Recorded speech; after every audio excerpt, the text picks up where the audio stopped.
Welcome to solar innovation. आज एक नई इन्फॉर्मेटिव वीडियो के साथ उम्मीद करता हूँ कि ये वीडियो आप लोग के लिए इन्फॉर्मेटिव होगी। आज मैं अपना टॉपिक वहीं से स्टार्ट करूँगा। मैंने जो सीरीज़ स्टार्ट कर रखी है वो है 20 एम्पेयर का घोट की चार्जर, इसको चाइना चार्जर भी कहते हैं, या 30 एम्पेयर का हम इसमें डिस्कस कर रहे हैं। तो उसका पहला टॉपिक डिस्कस किया था कि उसका हाई वोल्टेज सेक्शन कैसे काम करता है और कंपोनेंट की डिटेल। उसमें लो वोल्टेज का सेक्शन था, बैटरी कट आउट सर्किट का सेक्शन डिस्कस किया है, और उसके बाद जो इसका सर्किट था वो इसका ऑसिलेटर है जो C3843 को एक्सप्लेन किया कि इसमें कैसे फंक्शन परफॉर्म कर रहा है। तो आज का जो मेरा टॉपिक है वो है कि इसमें बैटरी फुल या चार्जिंग इंडिकेशन और कूलिंग फैन ये किस तरह ऑन ऑफ होते हैं और इनको क्या चीज़ ऑन ऑफ कराती है, तो इसको आज डिस्कस करेंगे। तो मैं आपको वो आईसी भी के सर्किट में लगा हुआ दिखा दूंगा कि ये किस तरह काम कर रहा है।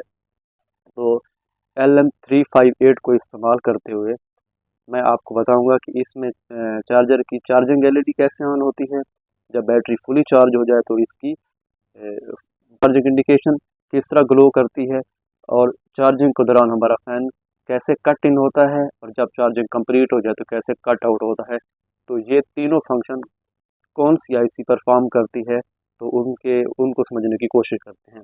LM358 मेरे पास एक आईसी है जो आपको सर्किट में कुछ इस तरह नज़र आएगी। ये तो उसकी इंटरनल डायग्राम है, इंटरनल और एक्सटर्नल हो जो हमने उसको कनेक्शन या कंपोनेंट के साथ कनेक्ट किए हुए हैं। तो देखने में हमें ये कुछ इस तरह नज़र आएगी LM358। ये बेसिकली आईसी दो कंपैरेटर पर मुश्तमिल है जिनको हम ऑपरेशनल एम्पलीफायर भी कहते हैं। तो इसके कंपोनेंट इसके टर्मिनल में पहले आपको बता दूं, ये 8 पिन पर मुश्तमिल होगी।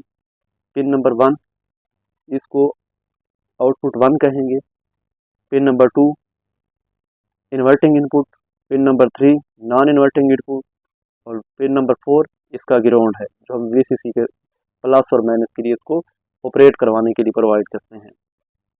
पिन नंबर 5, अच्छा इसकी दो साइड हैं, तो जहाँ हमें ज़रूरत होगी कि जहाँ तो हमें इसकी ज़रूरत होगी हम इसकी दोनों साइड इस्तेमाल करेंगे, क्योंकि हमने चार्जिंग एलईडी फुल एलईडी और फैन ऑन ऑफ का जो सर्किट है इसे ऑपरेट कराना है। तो मेरे पास 2-3 फंक्शन हैं, तो इसके मैं दोनों साइड इस्तेमाल करूँगा। तो किसी किसी सर्किट में जहाँ ज़रूरत हो तो सिर्फ इसकी एक साइड भी इस्तेमाल की जा सकती है। तो इसकी क्योंकि दो साइड्स हैं, एक साइड वालों को आउटपुट 1 का नाम देगा और दूसरी साइड वालों को आउटपुट 2 के नाम से इसने शो किया हुआ है।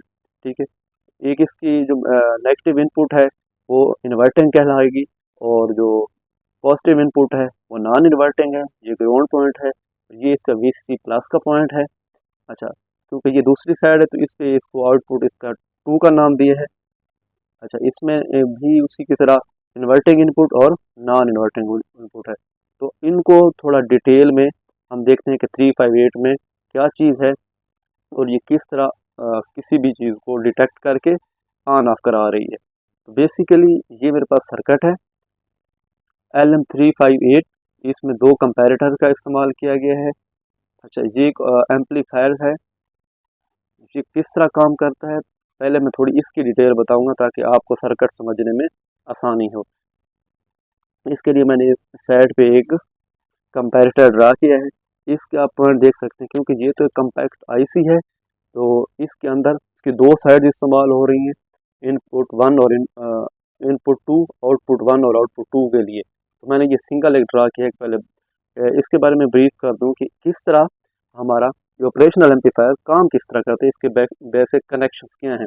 सबसे पहले तो किसी भी कंपोनेंट को ऑपरेट करने के लिए हम इसकी VCC प्रोवाइड करेंगे जो कि प्लस और माइनस या ग्राउंड है मेरे पास। ठीक है, अब उसके बाद इनपुट 1 है और इनपुट 2 है, ये इसका आउटपुट पॉइंट होगा। हमें आउटपुट कब मिलेगी, VCC तो हमने इसको प्रोवाइड कर दी।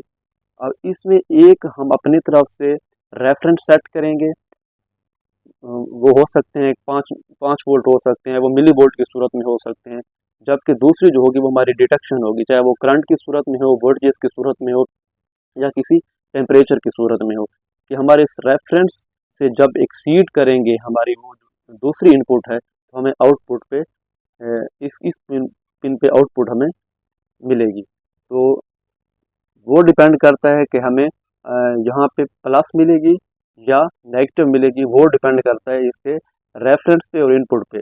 अगर इसके साथ मैंने रेफरेंस सेट किया हुआ है 5 वोल्ट का, तो इस टाइम अगर मेरा रेफरेंस मेरी इनपुट से ज़्यादा है तो मुझे -5 वोल्ट इस पे आउटपुट में मिलेंगे। अगर मेरा इनपुट जो कि प्लस की सूरत में है, जिसको नॉन इन्वर्टिंग कह रहे हैं, अगर ये इनसे एक्सीड कर जाता है, ये 5 वोल्ट मैंने सेट किया था तो मुझे आउटपुट -5 वोल्ट मिलेगी। और अगर ये इन 5 वोल्ट से एक्सीड कर गया तो उस सूरत में मुझे प्लस के 5 वोल्ट आउटपुट पे मिलेंगे। तो मतलब इनपुट पे डिपेंड करती है इसकी आउटपुट। इन सेट वोल्टेज और जो इसको हम इनपुट दे रहे हैं, इनमें से जो चीज़ ज़्यादा होगी वो हमें आउटपुट में मिलेगी। अगर रेफरेंस ज़्यादा होंगे तो माइनस की आउटपुट मिलेगी, अगर इनपुट वोल्टेज ज़्यादा होंगे तो हमें प्लस इस पे मिलेगी। तो ये डिपेंड करता है इस रेफरेंस और इसकी इनपुट पे। अच्छा, इसको रेफरेंस हम बना सकते हैं अपने इस्तेमाल के, मतलब वो हम डिपेंड करता है कि हम किस चीज़ के लिए इस्तेमाल कर रहे हैं। नॉन इन्वर्टर पॉइंट को भी हम रेफरेंस बना सकते हैं और इसके इन्वर्टिंग पॉइंट को भी रेफरेंस बना सकते हैं। तो अभी इसी तरह का चल के देखते हैं कि इसमें कंपैरेटर्स किस तरह काम कर रहे हैं और क्या चीज़ हमारे इन फैन को कट इन कट आउट करा रही है और साथ साथ हमारी एलईडीज भी ऑन ऑफ हो रही हैं। कंपैरेटर जो एक इसका राइट साइड पे कंपैरेटर, इसको पहले डिस्कस करते हैं। ये आई सेंस फ्रॉम जंपर कि हमें ये फीड कहाँ से आएगी। फीड जो हमें आ रही है, ये हमारे सर्किट में एक आपको मैं जंपर आगे चल के दिखाऊंगा, तो वो डिटेक्ट कर रहा होता है जब हमारी बैटरी चार्ज हो रही होती है स्टार्ट में। तो 15 वोल्ट 20 वोल्ट, अगर हमारे पास बड़ी बैटरी है 100 एम्पेयर आवर्स की है, 200 एम्पेयर आवर्स की है, तो 15 से 20 वोल्ट 15 से 20 एम्पेयर अगर वो ड्रा करा रही है, तो यहाँ पे हमारे डिटेक्शन जो होगी उस जंपर के थ्रू होगी कि हमारी बैटरी को कितना करंट ड्रा करा रही है हमारे चार्जर से। एक और चीज़ बता दूं, यहाँ जंपर और मैंने कुछ एक रजिस्टर का जिक्र किया था, जो वो रजिस्टर थे वो सिर्फ करंट को लिमिट करने के लिए थे कि हमारे चार्जर की टोटल आउटपुट एम्पेयर्स कितनी है। तो ये डिटेक्शन को होता है कि हमारी बैटरी करंट कितना ड्रा करा रही है। अच्छा, इस कंपैरेटर को सबसे पहले हम वीसीसी प्रोवाइड करेंगे, ये इसकी प्लस होगी और ये इसकी नेगेटिव होगी, जो मैं आपको बता चुका हूँ। और इस तरह हमारे पास ये आईसी होगी, इसको वीसीसी यहाँ पे प्रोवाइड करेंगे, ये ग्राउंड यहाँ पे, क्योंकि ये दोनों कंपैरेटर का इस्तेमाल किया गया तो फिजिकली आपको देखने में ये चीज़ नज़र आएगी। यहाँ पे इसको प्लस प्रोवाइड कर दिया, यहाँ पे इसको नेगेटिव प्रोवाइड कर दिया। यहाँ पे इसका रेफरेंस हमने सेट किया है। आप देख सकते हैं कि एक ज़ीनर का इस्तेमाल किया गया है और वोल्टेज डिवाइडर का इस्तेमाल किया गया है। इस ज़ीनर से ये जो यहाँ पे आएगी, ये मेरा 6 वोल्ट का भी हो 6 वोल्ट का है ज़ीनर। यहाँ से जब अच्छा, ज़ीनर किस तरह वोल्टेज को डिफाइन करता है कि यहाँ मुझे 6 वोल्ट मिलेंगे या 12 वोल्ट मिलेंगे। उसका ये होता है कि ये ज़ीनर हमारा रिवर्स बाइस पे काम करता है। ज़ीनर पे अगर लेट्स सपोज यहाँ पे 12 वोल्ट है, क्योंकि यहाँ पे हमारे 12 वोल्ट है जो हमारी प्लस साइड है बैटरी की चार्जर की, तो यहाँ से ये अगर मैं कहता हूँ कि ये मेरा 6 वोल्ट का ज़ीनर है और रिवर्स बाइस पे काम करता है, जब इस पे 1 वोल्ट आएगा ये ऑपरेट नहीं होगा, 2 वोल्ट होगा ऑपरेट नहीं होगा, 3 4 5 6 वोल्ट तक जो ऑपरेट नहीं होगा। तो इसका कहने का मतलब है कि ये जो 6 वोल्ट हैं जहाँ पे होल्ड है, ठीक है, रेफरेंस जो हमने सेट किया हुआ है वो वोल्टेज डिवाइडर के बाद मेरा मिली वोल्ट की सूरत में है 13 मिली वोल्ट हैं। तो अगर ये वोल्टेज डिवाइडर ना हो तो वैसे अगर इसको इनपुट दी जाए, अगर ये 6 वोल्ट का ज़ीनर है तो 6 वोल्ट तक ये यहाँ पे होल्ड कराएगा, क्योंकि ये रिवर्स बाइसिंग पे काम करता है। जब 6 वोल्ट से ऊपर 6.1 वोल्ट भी होगा तो इसका पोटेंशियल बैरियर बिल्कुल थिन हो जाएगा। तो ये इन जो प्लस के इस 6 वोल्ट से अबव, चाहे 6.1 हो या 6.2 हो, उसके ऊपर आने वाले जितने भी वोल्टेज होंगे वो इनको ग्राउंड कर देगा। तो इस तरह ज़ीनर को इस्तेमाल करते हुए हम अपने रिक्वायर्ड वोल्टेज यहाँ पे होल्ड करा सकते हैं। क्योंकि अगर ये 6 वोल्ट का तो मेरे ये 6 वोल्ट यहाँ पे होंगे, यहाँ पे पोटेंशियल डिवाइडर का इस्तेमाल किया गया तो मैंने जिस पे रेफरेंस सेट किए हैं इसके प्लस पॉइंट पे, तो वो मेरे पास हैं 13 मिली वोल्ट। अब यहाँ पे मेरे पास 13 मिली वोल्ट है जो मैंने रेफरेंस सेट किए हुए हैं, ठीक है। तो यहाँ पे जब बैटरी जब हमारी बैटरी बिल्कुल डिस्चार्ज है तो उसको हम चार्जिंग के लिए कनेक्ट करते हैं। तो यहाँ हमारा जो मिली वोल्ट की सूरत में आएगा तो ये 13 मिली वोल्ट से ज़्यादा होगा। तो करंट हमारा ड्रा हो रहा होगा, अगर उसको वोल्टेज में कन्वर्ट किया जाए तो 13 मिली वोल्ट से ज़्यादा होगा। तो मैं पहले ही डिस्क्राइब कर चुका हूँ कि जो इनपुट ज़्यादा होगी वही आउटपुट में हमें हासिल होगी, क्योंकि अब ये 13 मिली वोल्ट से कुछ ज़्यादा है और ये 13 मिली वोल्ट सेट है, तो आउटपुट जो मिलेगी वो नेगेटिव की सूरत में मिलेगी। अब यहाँ पे मेरी नेगेटिव आउटपुट आ गई। अब जो आगे ट्रांजिस्टर मैं इस्तेमाल कर रहा हूँ, यहाँ आपको नज़र आ रहा है, यहाँ इसने इस पॉजिटिव को होल्ड किया हुआ है। तो ये हमारा पीएनपी ट्रांजिस्टर है, क्योंकि इसकी बेस नेगेटिव है। तो ये मेरा एक पीएनपी ट्रांजिस्टर है। तो इसको जब हम इसकी बेस पे नेगेटिव प्रोवाइड करेंगे तो ये एक्टिव रीजन में जाएगा। जब एक्टिव रीजन में जाएगा तो यहाँ से जो आपके चार्जर का प्लस पॉइंट है वो इसके एमीटर से होता हुआ, अच्छा आगे मैंने जो चीज़ शो की हुई है, ये फ़ैन के लिए पोर्ट है और ये एलईडीज़ के लिए पोर्ट है। तो फैन के लिए मेरे पास नेगेटिव ऑलरेडी जहाँ अवेलेबल है, तो पॉजिटिव जब ये अपने एक्टिव रीजन में जाएगा तो आपका पॉजिटिव यहाँ से होता हुआ आपके इस पॉइंट पर पहुँचेगा, तो आपके फ़ैन को नेगेटिव एंड प्लस प्रोवाइड होगी, तो आपका फ़ैन रनिंग कंडीशन में आ गया। क्योंकि चार्जिंग जब स्टार्ट होगी तो आपका फ़ैन स्टार्ट होगा, जब चार्जिंग स्टॉप होगी तो आपका फ़ैन स्टॉप हो जाएगा। और एट द सेम टाइम जब फ़ैन स्टार्ट होगा तो उसके साथ आप देख सकते हैं ये दूसरी पोर्ट चार्जिंग एलईडी, एक मेरी चार्जिंग की एलईडी और एक बैटरी फुल की है। तो यहाँ पे नेगेटिव दोनों एलईडीज़ के लिए कॉमन है यहाँ से लेके। अब जब हमारा फ़ैन स्टार्ट होगा तो इसके साथ साथ इस रजिस्टर से होते हुए जहाँ पे हमारे प्लस पॉइंट पहुँचेगी, हमारी चार्जिंग की एलईडी भी ग्लो करने लगेगी। ये एक साइड हो गई। जबकि इस टाइम हमारी बैटरी फुल की इंडिकेशन बंद होगी, तो वो किस तरह होगी। अब मेरे पास दूसरी साइड पे दूसरा इसी का कंपैरेटर है। इसके मैंने प्लस पे रेफरेंस सेट किया था इसी जीनर को इस्तेमाल करते हुए, और इस तरह एक रजिस्टर इस तरह, जबकि इसके नेगेटिव पॉइंट को रेफरेंस सेट कर दिए है। अब देख सकते हैं कि अभी इस सूरत में जब हमारी जे इसकी इनपुट है, जब हमारा ये वाला कंपैरेटर अपने एक्टिव इसमें होगा तो जहाँ इसकी आउटपुट नेगेटिव हाई होगी तो इस टाइम ये जो प्लस पॉइंट है यहाँ से पास नहीं होंगे। तो इस तरह यहाँ जो मैंने रेफरेंस सेट किया हुआ है वो 5 वोल्ट का है। ये रजिस्टर क्या करा, यहाँ 5 वोल्ट होंगे, जबकि मेरा इनपुट इस टाइम इन 5 वोल्ट से कम है या ना होने के बराबर है।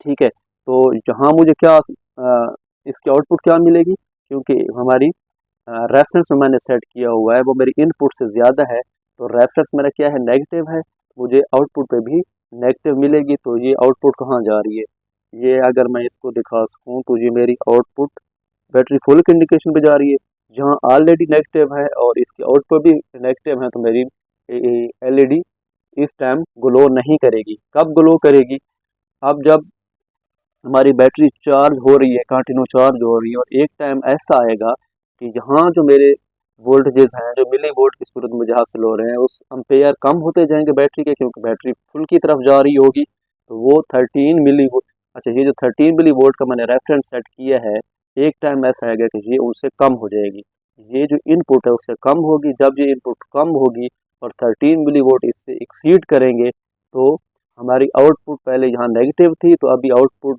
यहाँ पे पॉजिटिव हो जाएगी। जब ये आउटपुट पॉजिटिव हो जाएगी तो मेरा ये ट्रांजिस्टर ऑफ कंडीशन में चला जाएगा। जो ये पीएनपी है इसकी बेस पे जब नेगेटिव के बजाय प्लस आना शुरू होगी तो ये अपने ऑफ मोड में चला जाएगा। जब ये ऑफ मोड में चला जाएगा तो यहाँ के प्लस के वोल्टेज जहाँ पे होल्ड हो जाएंगे, तो हमारा फैन भी ऑफ हो जाएगा और चार्जिंग की एलईडी भी ऑफ हो जाएगी। तो और इसके साथ ही क्योंकि जब यहाँ पे पॉजिटिव आएंगे तो ये वाले पॉजिटिव यहाँ पे इसकी एज ए इनपुट काम करेंगे, और ये इसकी इनपुट एक्सीड होगी इसके इस रेफरेंस वोल्टेज से जो कि 5 वोल्ट हैं, और यहाँ पे 12 वोल्ट आएंगे। तो क्योंकि अब मेरी इनपुट ज़्यादा हो गई इस रेफरेंस से, तो अब मुझे आउटपुट में क्या मिलेगा, पहले नेगेटिव मिल रहा था तो अभी पॉजिटिव मिलेगा। जब ये पॉजिटिव वोल्टेज अब इसी लाइन को फॉलो करते जाएँ तो यहाँ पे पहुँचेंगे, तो अब मेरी ये एलईडी ग्लो करना शुरू हो जाएगी।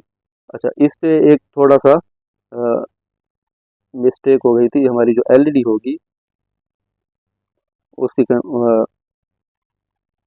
इस सूरत में होगी, वहाँ मैंने इसका थोड़ा उलट शो किया हुआ है। तो ये हमारी एलईडी बैटरी फुल की इंडिकेशन आना शुरू हो जाएगी। तो वीडियो थोड़ी लंबी होगी क्योंकि इसमें सर्किट थोड़ा लेंथी था। तो इसकी जो कंपोनेंट की वैल्यू है वैसे तो इसमें नज़र आ रही है। मैं अभी आपको इसकी एलईडी भी शो करा देता हूँ कि ये फिजिकली एलईडी लगी हुई कहाँ पे। अच्छा, एक और कंप्लेन इसमें आती है कि बैटरी फुल होने पे भी फिर भी हमारा चार्जर इसको कंटिन्यू चार्ज करता रहता है। तो बात का ये होता है कि ये जीनर अगर आपका ख़राब हो जाए तो यहाँ आपका जो रेफरेंस है वो डिस्टर्ब हो जाता है। तो अगर इस तरह के है तो आप इस जीनर को सबसे पहले रिप्लेस करें। अगर ये ख़राब हो जाएगा तो इन दोनों का रेफरेंस डिस्टर्ब होगा, रेफरेंस डिस्टर्ब होगा तो ये अपना कंटिन्यू चार्जिंग करता रहेगा। तो इस पूरी डायग्राम को मैं पीडीएफ में भी शेयर करूंगा जब सीरीज़ मेरी पूरी कंप्लीट हो जाएगी। तो जितनी ये पीछे मैं आपको एक्सप्लेन कर चुका हूँ वीडियोस में, उन सब की पीडीएफ फाइल्स मैं उसके डिस्क्रिप्शन में लिंक दे दूंगा, आप वहाँ से जाकर डाउनलोड कर सकते हैं। तो ये तो था हमारा आज की वीडियो। अभी मैं आपको सिर्फ एलईडी शो करा सॉरी LM358 फिजिकली दिखा देता हूँ कि वो कहाँ पे सर्किट में जुड़ा हुआ है। ये मेरा LM358 है।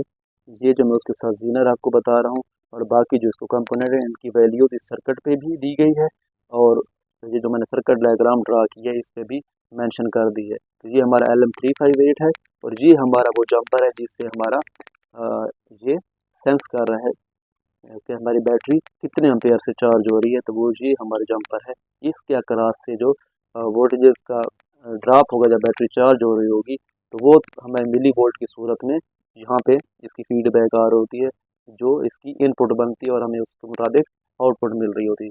तो ये तो था हमारा आज का वीडियो। उम्मीद करता हूँ कि मेरी वीडियो आपको समझ भी आई होगी। अगर आपको वीडियो अच्छी लगे तो आप लाइक कर सकते हैं, कमेंट्स भी उसमें कर सकते हैं। देखते रहिए हमारा यूट्यूब चैनल। अल्लाह हाफिज़।